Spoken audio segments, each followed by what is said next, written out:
Hello students, welcome to our YouTube channel. आज के video में हम पीडियाट्रिक नर्सिंग से रिलेटेड कुछ इंपॉर्टेंट क्वेश्चंस डिस्कस करने वाले हैं। यदि आप हमारे चैनल पर नए हैं और आपने हमारा चैनल सब्सक्राइब नहीं किया है तो प्लीज़ रेड बटन पर क्लिक कर लीजिए और हमारा चैनल सब्सक्राइब कर लीजिए। हमारे चैनल पर जो है MPESB ग्रुप 5 स्टाफ नर्स के लिए ऑनलाइन क्लासेस चल रही हैं। ऑलरेडी 6 क्लासेस अपलोड हो चुकी हैं हमारे यूट्यूब चैनल पर, जिसकी प्लेलिस्ट क्रिएट की हुई है। यदि आपने वो क्लासेस नहीं देखी हैं तो आप प्लेलिस्ट में जाकर सारी क्लासेस देख सकते हैं।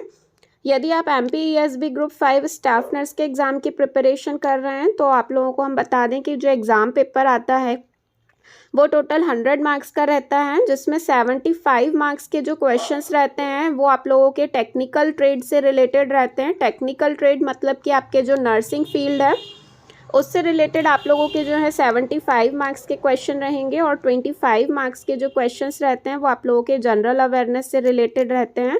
तो यहाँ पर टोटल जो है आप लोगों का 100 मार्क्स का पेपर आएगा। किसी भी प्रकार की नेगेटिव मार्किंग नहीं रहती है।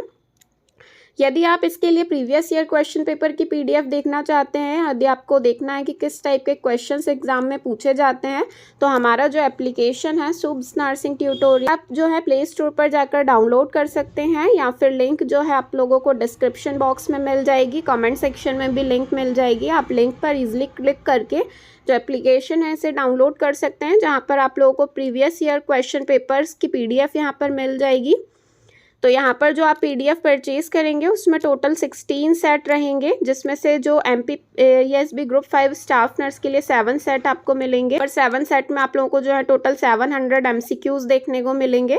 तो यहाँ पर आप MCQs देख के आप लोगों को आइडिया लग जाएगा कि किस टाइप के क्वेश्चंस जो एग्जाम में पूछे जाते हैं, उसके अकॉर्डिंग आप अपनी एग्जाम की प्रिपरेशन कर सकते हैं। हम क्वेश्चंस डिस्कस कर लेते हैं। तो यहाँ पर आप देख सकते हैं आज के वीडियो में हम पीडियाट्रिक नर्सिंग के क्वेश्चंस डिस्कस करेंगे। तो यहाँ पर पूछा गया है, when caring for an infant during cardiac arrest which pulse must be palpated to determine the cardiac function. पूछा गया है कि यदि एक इन्फेंट है जो कि कार्डियक अरेस्ट में है और हमें उसकी पल्स को पाल्पेट करना है, डिटरमाइन करना है, तो हम कहाँ से उसकी पल्स चेक करेंगे।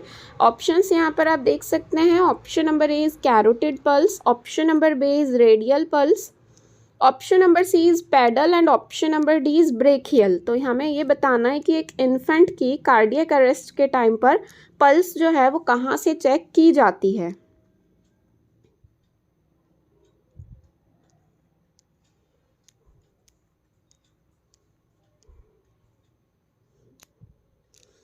तो यहाँ पर इसका जो राइट आंसर है that is option number D, brachial pulse. जब भी हम इन्फेंट की यदि बात करें, इन्फेंट का यदि हमें कार्डियक अरेस्ट वाली कंडीशन में हमें उसकी पल्स रेट चेक करना है तो हम ब्रेकियल पल्स के थ्रू चेक करते हैं, और यदि एडल्ट में हमें चेक करना रहता है तो हम कैरोटिड पल्स को चेक करते हैं। तो यहाँ पर आप लोगों को याद रखना है कि इन्फेंट की हमेशा कार्डियक अरेस्ट के टाइम पर ब्रेकियल पल्स को चेक किया जाता है।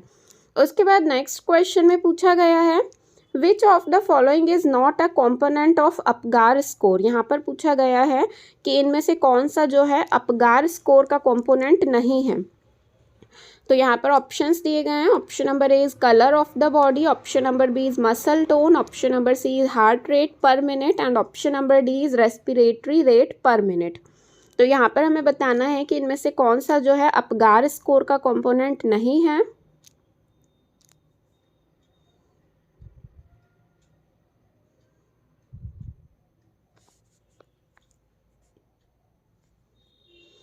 तो यहाँ पर इसका जो राइट आंसर है that is option number D, respiratory rate per minute. Respiratory rate जो है ये हम अपगार स्कोर में चेक नहीं करते हैं।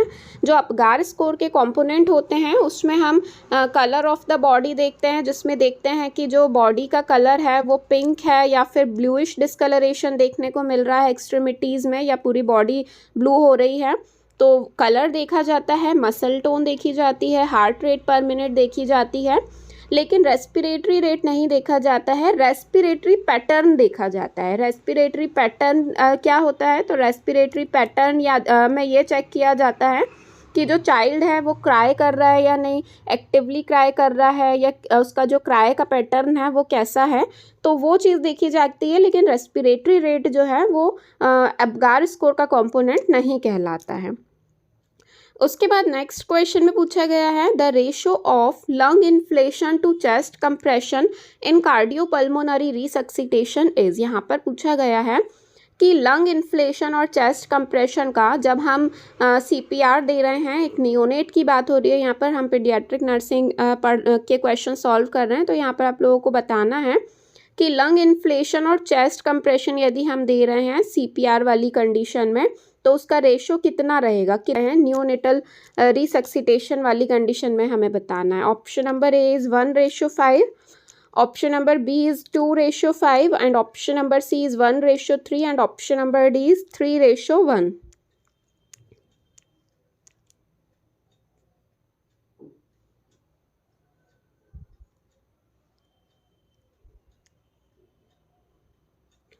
तो यहाँ पर इसका जो राइट आंसर है that is option number C 1:3। तो यहाँ पर जब भी हम नियोनेट को CPR देते हैं, CPR is a cardiopulmonary resuscitation, lungs को भी इन्फ्लेट करते हैं और चेस्ट कंप्रेशन देते हैं। तो जो चेस्ट कंप्रेशन है वो हमें 3 कंप्रेशन देने रहते हैं और लंग इन्फ्लेशन मतलब कि जो ब्रीथिंग हम देंगे वो 1 ब्रीथिंग देंगे, वेंटिलेशन जो हम दे रहे हैं वो 1 वेंटिलेशन और 3 कंप्रेशन दिए जाते हैं।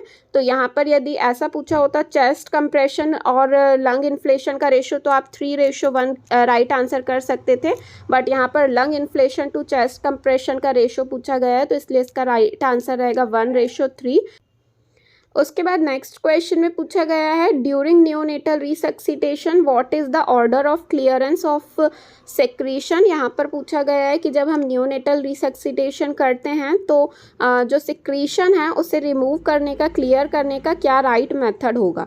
Option number A is mouth first followed by nasal cavity, पहले हम माउथ को करेंगे देन फिर नेज़ल कैविटी को, या फिर हमें पहले नेज़ल कैविटी को क्लीन करना है फिर माउथ को क्लीन करेंगे, या फिर फेरिंक्स को क्लीन करना है देन फिर माउथ को क्लीन करेंगे, या फिर option number D none of the above.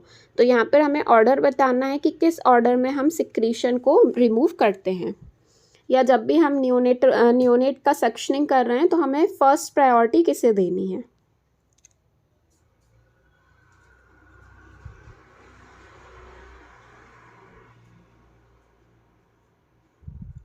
तो यहाँ पर इसका जो राइट आंसर है that is option number A mouth first followed by nasal cavity. सबसे पहले हमें माउथ को जो है माउथ की सक्शनिंग करेंगे देन उसके बाद फिर हमें नेज़ल कैविटी की सक्शनिंग करनी है, क्योंकि माउथ का हमें इसलिए फर्स्ट करना है क्योंकि एस्पिरेशन के रिस्क रहते हैं, जो भी सिक्रीशन है वो जो नियोनेट रहेगा वो एस्पिरेट कर सकता है, लंग्स में उसका जो एस्पिरेशन है वो लंग्स में जा सकता है, इसलिए हमें पहले माउथ को क्लीन करना है देन फिर हम नेज़ल कैविटी को क्लीन करेंगे। उसके बाद नेक्स्ट क्वेश्चन में पूछा गया है what should be the size of the endotracheal tube for a newborn waiting 2000 to 300 ग्राम। यहाँ पर पूछा गया है कि यदि 2 किलो से लेके 3 किलो तक का वेट है नियोनेट का तो वहाँ पर हम उसके लिए कौन से साइज़ का एंडोट्रेकियल ट्यूब यूज़ करेंगे। एंडोट्रेकियल ट्यूब मतलब जो इंट्यूबेशन के लिए हम ट्यूब यूज़ करते हैं जिसे एंडोट्रेकियल ट्यूब कहा जाता है, तो उसका साइज़ बताना है अप्रोप्रिएट साइज़, अगर जो न्यूबॉर्न है उसका वेट 2 से 3 kg है तब। ऑप्शंस दिए गए हैं, option number A is 4.0, option number B is 3.0 mm and option number C is 2.5 mm and option number D is 3.5 mm। तो यहाँ पर हमें एंडोट्रेकियल ट्यूब का नॉर्मल साइज़ बताना है।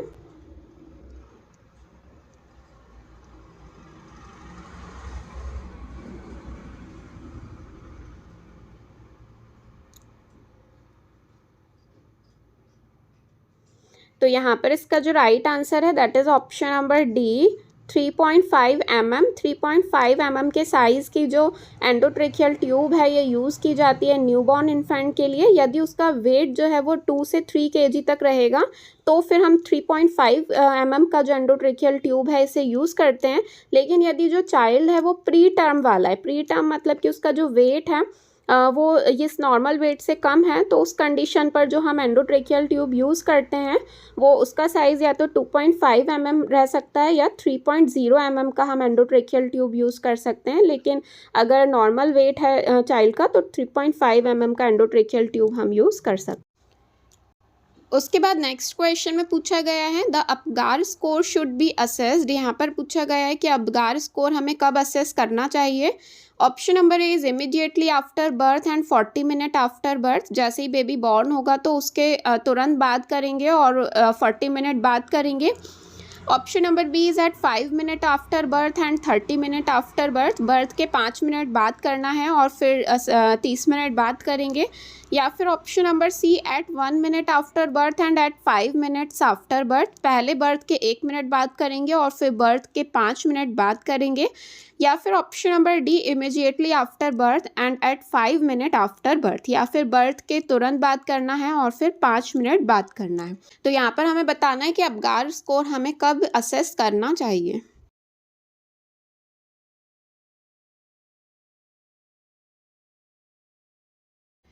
तो यहाँ पर इसका जो राइट आंसर है that is option number C at 1 minute after birth and at 5 minute after birth. पहले हमें बर्थ के 1 मिनट बाद हमें अपगार स्कोर चेक करना है और उसके बाद जब हम डबल से चेक करेंगे तो 5 मिनट का वेट करके हमें अगेन जो है अपगार स्कोर को चेक करना है। तो यहाँ पर हमें इमीडिएटली अपगार स्कोर चेक क्यों नहीं करना रहता है, क्योंकि हमें पहले 1 मिनट तक जो है जो नियोनेट रहेगा उसे स्टेबल करने के लिए हमें एटलीस्ट 1 मिनट का वेट करना चाहिए।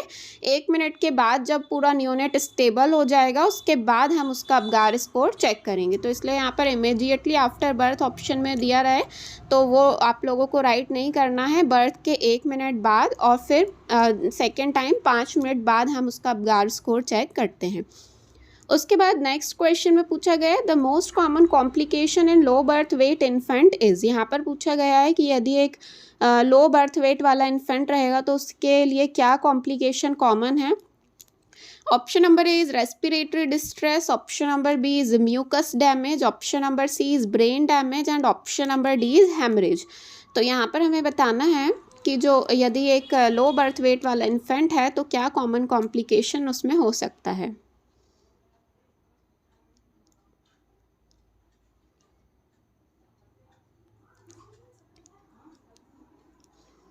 तो यहाँ पर इसका जो राइट आंसर है that is option number A respiratory distress. Low birth weight वाला यदि इन्फेंट है तो उसमें रेस्पिरेटरी डिस्ट्रेस देखने को मिल सकता है। जो लो बर्थ वेट वाला इन्फेंट रहेगा उसके जो लंग्स रहेंगे वो इमैच्योर रहेंगे जिसके कारण रेस्पिरेटरी डिस्ट्रेस के सिम्टम्स देखने को मिल सकते हैं। फिर उसके बाद नेक्स्ट क्वेश्चन में पूछा गया है initial nursing action after the birth of a pre term baby with Apgar score 8 is. यहाँ पर पूछा गया है कि यदि एक प्री टर्म बेबी है जिसका अपगार स्कोर 8 आ रहा है तो हम क्या इनिशियल नर्सिंग एक्शन लेंगे। ऑप्शंस यहाँ पर देख सकते हैं। Option number A is weight of the baby, baby का वेट मॉनिटर करेंगे। Option number B is do suctioning, suction करना है। Option number C is inform the family members about the birth and sex of the baby, family member को जो है birth और sex के बारे में इन्फॉर्म करेंगे। या फिर option number D receive the baby in a pre warmed towel and dry the baby, या फिर हम जो बेबी है उसे रिसीव करके प्री वॉर्म्ड टॉवल में कवर करेंगे और बेबी को ड्राई करेंगे। तो यहाँ पर हमें इनिशियल एक्शन बताना है। यदि बेबी का अपगार स्कोर जो है वो 8 आ रहा है तो हमें क्या नर्सिंग एक्शन करना चाहिए।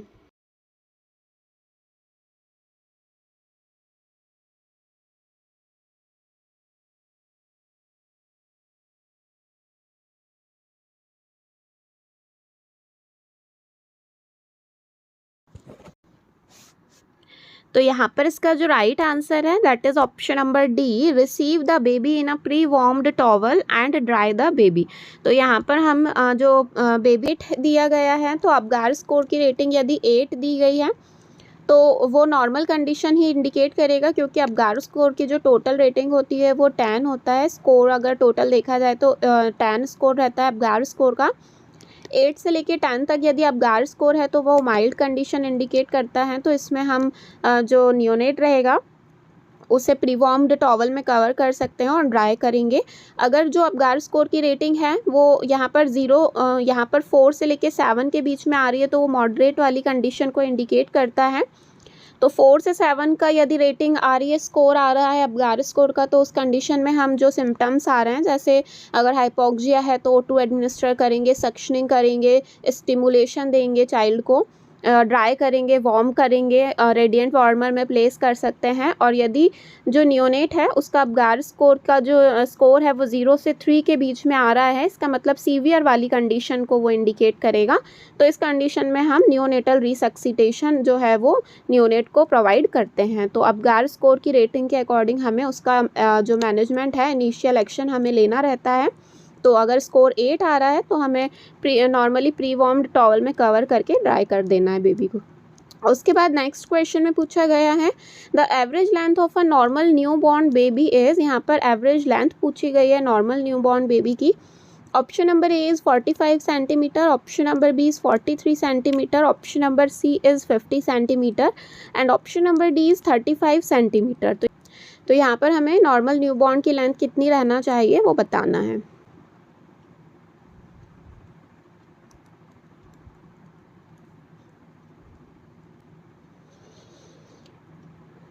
तो यहाँ पर इसका जो राइट आंसर है that is option number C 50 centimetre. 50 centimetre इसका राइट आंसर है। जो एक नॉर्मल न्यू बॉर्न होता है उसकी एवरेज लेंथ 50 सेंटीमीटर रहना चाहिए। हमने एक पोल भी क्रिएट किया था अपने चैनल पर इसी क्वेश्चन से रिलेटेड, तो इसमें जो मैक्सिमम स्टूडेंट्स ने 45 सेंटीमीटर पर आंसर किया था, बट 45 सेंटीमीटर जो है ये रॉन्ग आंसर है।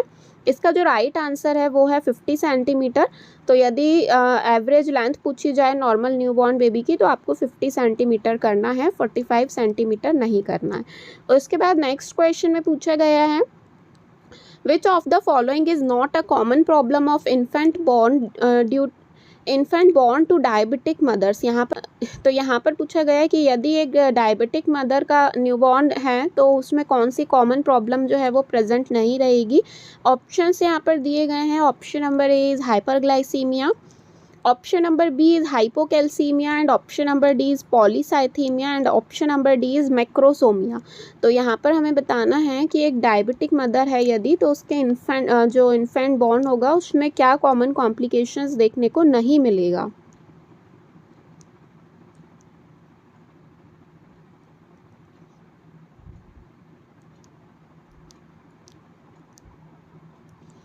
तो यहाँ पर इसका जो राइट आंसर है that is option number A hyperglycaemia. Hyperglycaemia की कंडीशन जो है वो इन्फेंट में देखने को नहीं मिलेगी। यहाँ पर डायबिटिक मदर वाला यदि जो चाइल्ड है वो रहता है तो उसमें हाइपोग्लाइसीमिया की कंडीशन देखने को मिलती है, हाइपरग्लाइसीमिया की कंडीशन देखने को नहीं मिलती है। तो यहाँ पर हाइपरग्लाइसीमिया जो है ये कंडीशन प्रेजेंट नहीं रहेगी। और यहाँ पर polycythaemia and macrosomia and hypocalcaemia की कंडीशंस भी जो हैं ये न्यूबॉर्न में प्रेजेंट रहेगी। मैक्रोसोमिया का मतलब होता है कि यदि जो साइज़ बड़ा रहता है न्यूबॉर्न का, जो नॉर्मल साइज़ से यदि बड़ा रहता है तो उसे मैक्रोसोमिया कहते हैं। पॉलीसाइथीमिया मतलब हेमाटोक्रिट वैल्यूज़ यदि बढ़ी हुई हैं एंड हाइपोकैल्सीमिया मतलब जो कैल्शियम का लेवल है ब्लड में वो कम रहेगा। तो यहाँ पर ये सारे सिम्टम्स देखने को मिलेंगे, लेकिन हाइपरग्लाइसीमिया की कंडीशन हमें देखने को नहीं मिलेगी। उसके बाद नेक्स्ट क्वेश्चन में पूछा गया है sequence of taking vital sign in the newborn infant is. यहाँ पर पूछा गया है कि अगर एक न्यूबॉर्न इन्फेंट है तो उसका हम वाइटल साइन मेज़र करेंगे तो किस मेथड में हमें उसका वाइटल साइन चेक करना चाहिए। Option number A is TPR, temperature pulse then respiration, option number B is pulse respiration then temperature and option number C is respiration pulse then फिर temperature and option number D is respiration temperature and pulse. तो यहाँ पर हमें sequence बताना है कि यदि एक न्यू बॉर्न है तो आप उसका किस सीक्वेंस में वाइटल साइन चेक करोगे।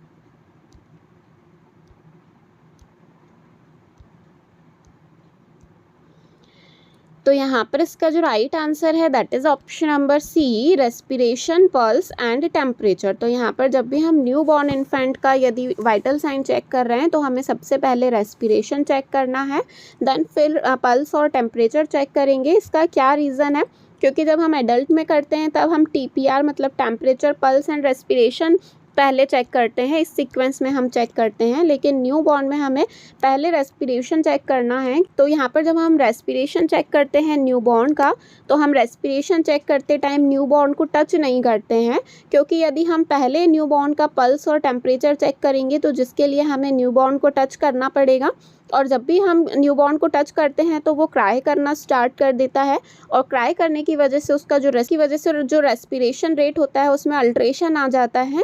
इसीलिए हमें सबसे पहले रेस्पिरेशन चेक कर लेना है, और रेस्पिरेशन चेक करने के लिए हमें न्यूबॉर्न को टच नहीं करना है। बिना टच किए ही हम उसका जो चेस्ट इन्फ्लेशन, एब्डोमेन इन्फ्लेशन को देखकर हम जो है रेस्पिरेशन रेट चेक कर लेंगे।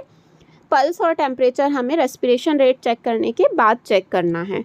उसके बाद नेक्स्ट क्वेश्चन में पूछा गया है breast milk storage in a refrigerator is up to. यहाँ पर पूछा गया है कि जो ब्रेस्ट मिल्क है उसे हम रेफ्रिजरेटर में कितने समय के लिए स्टोर करके रख सकते हैं।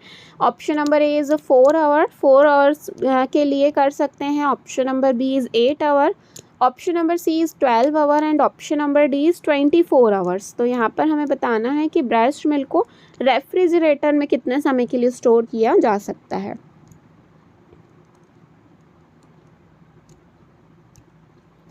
तो यहाँ पर इसका जो राइट आंसर है that is option number D 24 hour. Breast milk को यदि हम रेफ्रिजरेटर में स्टोर करके रख रहे हैं तो 24 आवर के लिए हम स्टोर करके रख सकते हैं, और यदि ब्रेस्ट मिल्क को रूम टेम्परेचर पर हमें स्टोर करना है तो 8 आवर के लिए हम रूम टेम्परेचर में उसे स्टोर करके रख सकते हैं। अलग अलग बुक में अलग अलग आंसर दिए हैं, किसी बुक में 4 आवर राइट आंसर दिया है, किसी बुक में 8 आवर राइट आंसर दिया है।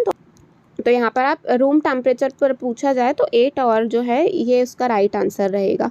उसके बाद नेक्स्ट क्वेश्चन में पूछा गया है in following which is not a preventive measures for tetanus neonatorum. यहाँ पर पूछा गया है कि जो टिटनस नियोनेट्रम की कंडीशन से प्रिवेंट करने के लिए हम ये सारी कंडीशन फॉलो करते हैं, सिर्फ किसी एक को छोड़ के। ऑप्शंस यहाँ पर दिए गए हैं। Option number A is TT vaccine, tetanus का वैक्सीन लगाएंगे। Option number B is follow the 5 clean rule, जो 5 क्लीन रूल हैं उसे हम फॉलो करेंगे। Option number C is TT immunisation during reproductive age में टीटी का इम्यूनाइजेशन करेंगे। And option number D is penicillin antibiotic, and penicillin antibiotic जो है वो एडमिनिस्टर करेंगे। तो हमें यहाँ पर बताना है कि ये सभी जो प्रिवेंटिव मेजर्स हैं हम फॉलो करते हैं टिटनस नियोनेट्रम से प्रिवेंट करने के लिए, सिर्फ किसी एक को छोड़कर।